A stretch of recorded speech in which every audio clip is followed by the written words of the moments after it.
F'telefonata li saret waqt il-programm li mmexxa s-sibt filgħodu l-preżentatur Andrew Azzopardi, il-kap eżekuttiv ta' Transport Malta Mark Mallija għalli 5 mill-11 tal-linja li ġew msemmija fil-protest ġudizzjarju li tressaq din il-ġimgħa kellhom ċuċati żgħar. Kontroversja dwar dawn il-karozzi tal-linja bdiet wara li supervisor allega li kien hemm vetturi difettużi li tħallew iduru fit-toroq, xi ħaġa li l-Malta Public Transport qed tiċħad. Fuq l-RTK Mark Mallija konferma li saru spezzjonijiet minn Transport Malta fuq dawn il-karozzi tal-linja.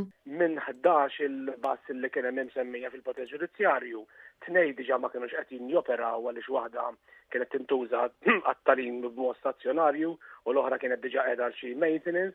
Mill-9 l-oħra kellek 4 li għaddew mill-ewwel u l-5 l-oħra li kellhom ċuċati żgħar ġifieri nitkellmu Mal fejn għaddejtu disciplina normali bħal meta jkollok jien naf xi problema fid-del, xi bozza minnu jew xi bumper. Fis-qarrija maħruġa mill-Malta Public Transport intqal li d-9 karozzi tal-linja ġew ittestjati f'faċilità indipendenti fil-preżenza ta' uffiċjali minn Transport Malta u minn impjegati tal-Malta Public Transport. Inqas li karozzi tal-linja kollha għaddew mit-test sieħ tagħhom inkluż it-test tal-brejkijiet għalkemm ġew innutati xi ħsarat żgħar u dawn kollha ġew irranġati. Il-karozzi tal-linja għalhekk reġgħu tpoġġew fis-servizz bl-approvazzjoni tal-Awtorità tat-Trasport.